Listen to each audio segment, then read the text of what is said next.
Chapter 32 Pickle 9:11 a.m. Dave lay flat against the corrugated rooftop, with his nose uncomfortably close to a fresh splat of birdlime.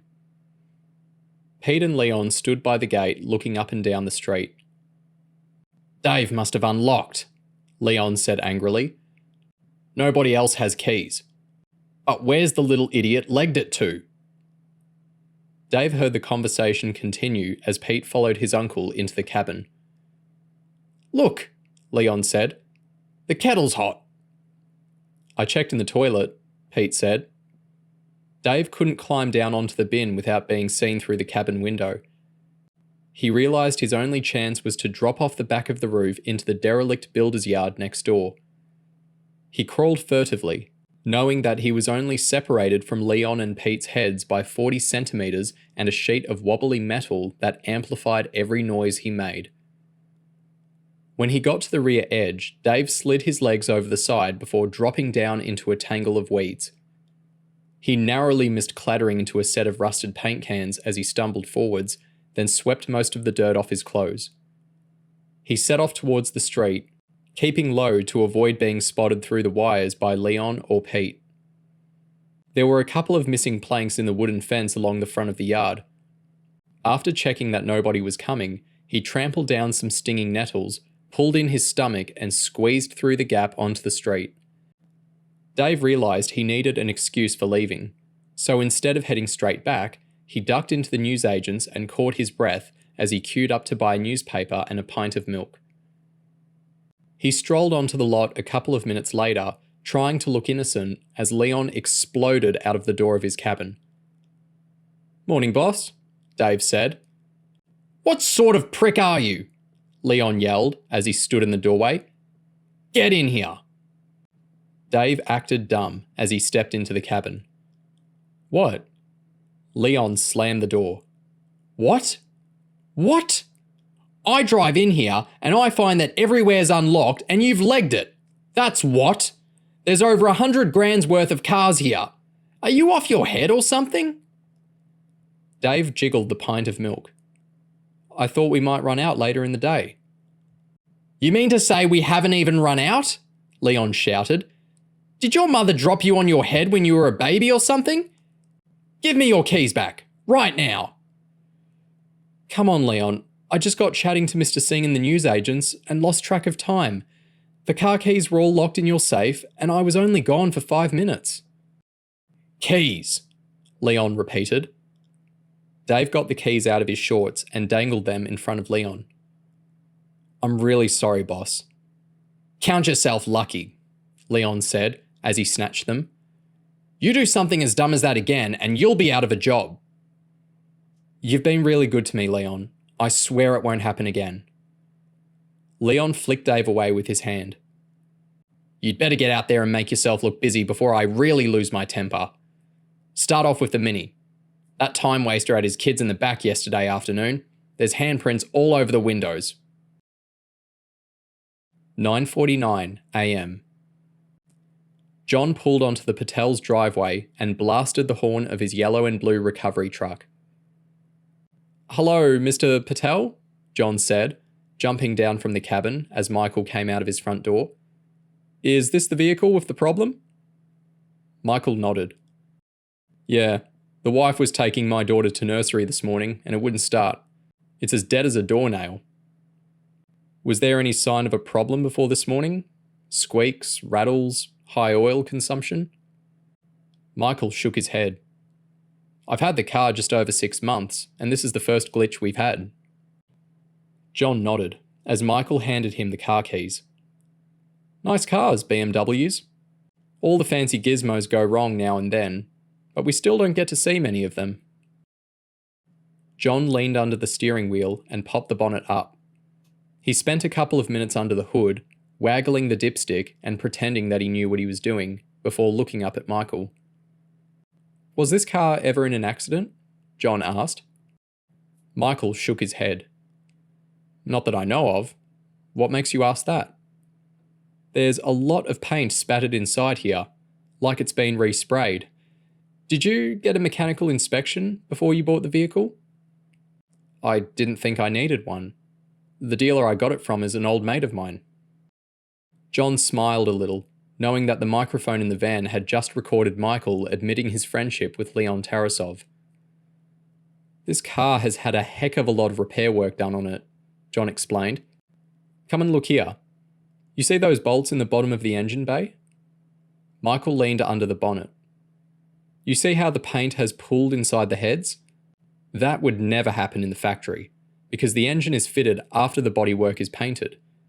It means that a large area of the car has been resprayed at some point.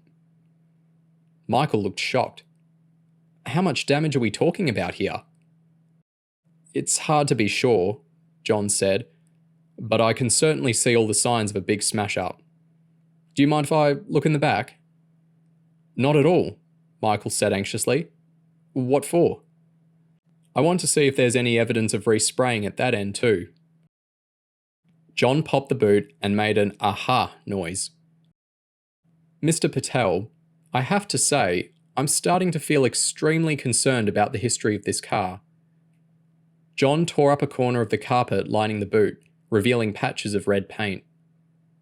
A silver car with patches of red paint in the boot? John said suspiciously. Michael Patel had worked as a cop for long enough to know what this meant. Are you telling me this car is a cut and shut? Or something along those lines, John nodded, as he ran his finger over a bump where the rear pillar joined the boot sill. This weld looks more like the work of some bloke in a back alley body shop instead of a high-precision robot in a BMW factory. Michael Patel was breathing hard, and his face looked gaunt. The front appears to have been heavily resprayed in its original silver, and the back end clearly has parts that originally belonged to another vehicle that was painted red, John continued. I'm afraid what you have is the front and rear portions of 2 different BMWs that were involved in serious accidents. The good bits from each car have been crudely patched together. I know what a cut and shut is, Michael said bitterly. It's an impressive piece of work, John said. There's no obvious joins on the exterior bodywork. Although if you jacked her up, I'm sure you'd find clues underneath. They tend not to be so thorough prettying up the bits that are out of sight. These things are death traps, Michael said, shaking his head. My wife and daughter have been driving around in this crate. Absolutely, John nodded. A cut and shut car has nothing like the structural strength of the original vehicle. If you'd been involved in an accident, this whole lot might easily have snapped in two. Do you have details of where you bought it? I've got a receipt inside the house, but like I say, I bought the car off a man I thought I could trust. I can't believe that he'd do this to me. I'm going to have to inform the police about this, John said. I could probably get the car running again, but I'm obviously not prepared to do that. This vehicle isn't fit to be on the road. Michael suddenly looked even more stressed, which delighted John. His whole plan was based on the assumption that Michael wouldn't like the idea of the police coming between him and Leon Tarasov. No, Michael said, waving his arms and sounding panicky. You don't need to call the police. I'm afraid I have to, John said. I'm sure you're an honest man, Mr. Patel, but some people who've been caught out like this cut their losses by getting the car repaired and then selling it on to the next unsuspecting punter through a classified ad. It's Auto Club policy to inform the police as soon as we discover a potentially dangerous vehicle. No, Michael said, with a hint of desperation. You see, I'm a cop myself. I'll show you my ID. Michael dashed into the house and grabbed his warrant card out of his jacket. By the time he'd got back, he'd thought up an excuse. You see, Michael said, as John inspected the badge. This will come through to the vehicle crime unit at my station. I'll be a complete laughingstock if this gets out. But I've got a mate who works in motor vehicles. He'll help me save my blushes, you understand? John scratched his chin like he was thinking it over. Well, Mr. Patel, my obligation is to tell the police, and I suppose you are the police. That's right. Michael looked relieved. And I bet it saves you some hassle if it's done this way as well. John grinned. Yes, a bit. Great, Michael said. I guess then there's no reason for me to stick around then, John said. Michael reached out and shook John's hand. John headed back to his recovery truck. He grabbed his two-way radio off the passenger seat as he drove away. Did you catch all that, Chloe? John asked cheerfully. Do you think I pulled it off? Chloe came back laughing. Yeah, bang up job, John. I reckon our Mr. Patel is going to be out gunning for Leon Tarasov any minute now. 10:11 a.m. Lauren and Kerry stepped out of the lift into the 17th floor corridor. Lauren was holding her tummy. Oh, I ate too much breakfast, she groaned. One of these days, I'm gonna work out that all-you-can-eat buffet doesn't mean you have to eat all of it. The girls had an air of excitement about them as Kerry grabbed a room key from her wallet. She tutted as she flicked away a piece of popcorn. How the hell did it get in there? That's James and his stupid popcorn fight. We started on him, Lauren reminded her. Kerry grinned as she pushed the heavy room door. They kept the noise down as they stepped through to the adjoining room, in case Chloe was on the phone or something. Hello, girls. All washed and fed now? Chloe asked. Overfed, Lauren said. What did we miss? Has John gone out yet? He's already on his way back. Kerry looked at her watch. That was quick. Did Patel buy the cut and shut ruse? Hook, line and sinker, Chloe grinned. The duplicate car worked a treat. I just taped a phone call between Michael and Patricia's mobiles. She was in the hairdressers, so she couldn't go too nuts, but you could tell how mad she was. She was screaming at Michael, telling him to speak to Leon and demand their 17 grand back. And listen to this.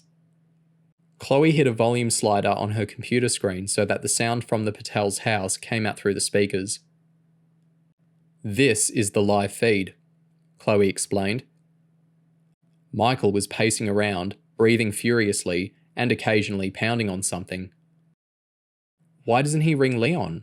Or go to see him? Lauren asked. Chloe shrugged. I guess he's trying to work out what to say. A red warning box popped up on Chloe's computer. Wiretap 6, dialing. The numbers appeared on screen a fraction of a second after Michael Patel hit them. By the time he dialed the area code and the first two numbers, they knew it was going to be Tarasov. Kerry grinned at Lauren. Stand by for fireworks. Chapter 33. Sparks. 10:15 a.m. A couple of ex-fleet cars had come in from auction, and Dave was vacuuming the interiors when Pete stuck his head out of the cabin, holding a cordless phone to his ear. You seen Leon? Dave pointed towards the brick-built toilet. Pete walked over and slid the handset under the door to his uncle. Leon put down his racing post and picked the phone off the floor. Yeah, Leon Tarasov speaking. You're lucky I don't kill you, Michael screamed. I just had the auto club out looking at my BMW and the mother is cut and shut. Michael's voice was so stressed that Leon didn't recognize it. Why don't you calm down and start at the beginning, chum? Who am I speaking to? It's me, Leon, and I just became your worst nightmare. Mike, is that you? What the hell's the matter? Like you don't know. That BMW that you sold me is junk. The mechanic ripped up the carpet in the back and it's full of red paint. The other end's been resprayed and there's botched welds all over the shop. Mike, do you think I'd be stupid enough to sell a cut and shut car to a cop? The auto club guy must have been a trainee or something.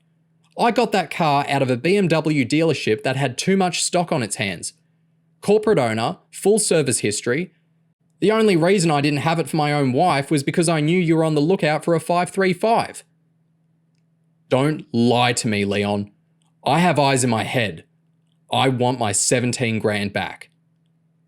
Are you in debt again, Mike? Because if this is some dumb attempt to shake me down, you can go and shove your thumb up your butthole. I ain't buying it. Don't wind me up, Leon. You charged me 17 grand for a heap of crap and you damn well know it. Leon couldn't believe the bizarre turn his day had taken as he sat with his trousers around his ankles, grinding a palm against his head. Look, Mike, I haven't got a clue what the problem is, so why don't you calm yourself down and talk me through it? I told you twice already. The auto club guy showed me inside the engine bay, he tore up the carpet and showed me red paint in the boot. Mike, I don't know what you've seen, but I swear on my kids' lives that I didn't sell you a cut and shut car. Now calm yourself down and let's try to sort this out. How long have you had the car? Just under 7 months. Have you had it serviced? It's due, but I haven't got around to booking it. Right, Leon said, trying to keep himself from blowing his stack. Technically, you're out of warranty, but seeing as you're a mate, I'll try and sort this out. I know a good guy who used to work for a main dealer. I'll send him over to look at your car, and I'll even cover the labour and towing charges. You'll just have to pay for the parts. Have you heard one word, Leon? You can't pull the wool over my eyes. You've sold me 2 bits of junk welded together to make a death trap.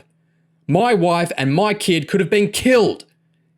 If it was anyone but you, I'd already have had the law out, tearing apart every car on your lot. I've got to go to a meeting at the community centre this morning. When I come out, I'm going to head straight to your cabin. I expect my 17 grand back, and after that, I never want to see you again. And don't go expecting any more favours from me or any other cops at Palm Hill from now on. Seriously, Mike, are you having mental problems?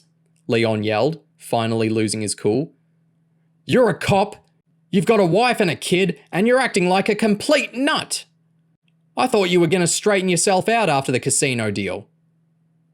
You'd better have my money when I come through that door, Leon, or I'm not going to be accountable for what I do. 10:54 a.m. James was supposed to be on standby for any eventuality that arose, but Hannah's parents were at work, and he couldn't turn her down when she arrived on the doorstep with freshly painted toenails and a tight black t-shirt. Hannah wanted to go swimming, but James said he was waiting for a call, so they ended up snogging on his bed while they listened to Dave's Rolling Stone CD. Don't answer, Hannah begged when James's mobile rang. I've got to, James said as he untangled himself from Hannah. It's probably my social worker. I'm a millimetre from getting busted back into a children's home after I got arrested the other week. James snatched the ringing phone and walked out into the hallway. John, he whispered. How's it going? Really good, John said happily. Patel made a call to Tarasov. They're at each other's throats, and we've already got mentions of the casino and a virtual admission of corruption on tape. Mike says he's going over to the car lot for a showdown after some meeting at the community centre. That gives the red mist a couple of hours to clear, which is the last thing we want happening. Chloe's going to crank up the pressure on Tarasov. I need you to head over to the community centre and wind up Patel. How? James was grinning after John explained. That is so gross, John. What's funny? Hannah asked as James came back into the room and shut his mobile. Nothing, James said tetchily. I thought your social worker was called Zara. She is. But you were talking to someone called John. And why did you have to leave the room? I couldn't hear with the music on, James said. You'd better tell me what's going on, James. Are you seeing someone else? Don't be daft, James said, wishing he'd made some excuse not to let Hannah in earlier on. You're lying to me about something, James, and I don't like it. James turned back angrily. Well, I don't like you spying on me. For your information, that was an old mate from when I was in foster care. I'm going out to meet him down the West End. Hannah looked pissed off as she slid her feet into her sandals and set off towards the front door. James, if you're going to start treating me like an idiot, you can stick it. James didn't want to upset Hannah, but he had to get rid of her fast. Look, I haven't got time right now. I'll call you later. Hannah stopped briefly as she stormed down the hallway. Don't bother. As the front door slammed, James raced into the kitchen and found a couple of Sainsbury's carrier bags. He grabbed his keys, mobile, and two-way radio before heading out onto the balcony. He caught a glance of Hannah, angrily fumbling with her front door keys and disappearing into her flat. James ran down to the ground floor, wondering if he'd blown it with Hannah Clark. 2 days earlier, that would have made him sad, but the kiss off Kerry had changed everything. 11:21 a.m. Back in the hotel suite, there'd been a scramble to make Chloe look like a police officer.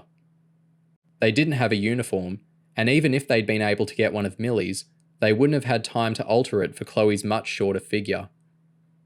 Making a warrant card was easier.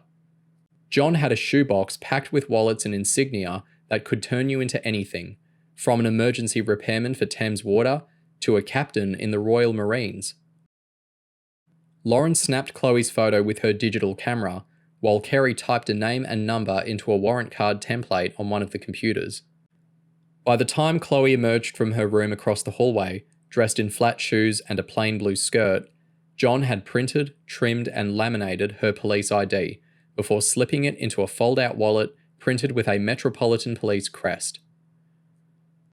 Nobody had told Dave what was happening, so he was surprised to see Chloe pull onto the lot in the yellow Mitsubishi he'd used to take Kerry home the night before. Leon came down the steps of his cabin with his special customer grin. "Good morning, my dear," Leon said as Chloe stepped out of the car. "How can I help you? If you're looking for something bigger than the Colt, I'm sure I could do you an excellent trade-in." Chloe put her handbag on the roof of her car. She felt like an idiot as she rummaged for the warrant card. It didn't seem like the kind of thing a real police officer would have done. "Sergeant Megan Handler," Chloe said as she flipped open the warrant card. "Vehicle Inspectorate, Bow Road." Leon's expression drooped. "What can I help you with, officer?" "A little bird told me that some of the cars you're selling here might not be kosher," Chloe explained. "Did he now?" Leon said, shaking his head knowingly. "I wonder who might have done that." Dave smiled discreetly as he overheard. This hadn't been part of the original plan, but he immediately realised that it was a neat way of making Patel and Tarasov even madder at each other. "Do you mind if I have a little look at your stock?" Chloe asked. "Have you got a warrant?" "No, but if you make me get one, I'll come back with 3 uniformed officers, and I bet you won't sell a single car while they spend half a day poking around." Leon stepped back and spread his arms out wide. "I tell you what, sweetheart, go ahead, knock yourself out. You'll find nothing out of order here." "Thank you, Mr. Tarasov," Chloe said. "I appreciate your cooperation." Leon kept the false grin stretched over his face as he walked back towards the cabin. Once the door was shut, he crashed at his desk and glowered at Pete, who was doing the accounts on the computer. "Patel must be losing it," Leon said. "That piece of skirt was a cop. Says she's had a tip-off." Pete looked away from the screen. "There was nothing wrong with that BMW, Uncle. It came from the dealer without a scrape on it. I can't work out what kind of scam Patel's trying to pull." Leon shrugged bitterly.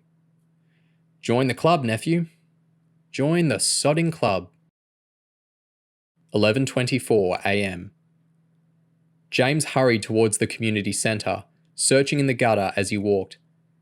He spotted what he was looking for behind the rear wheel of a scaffolder's truck.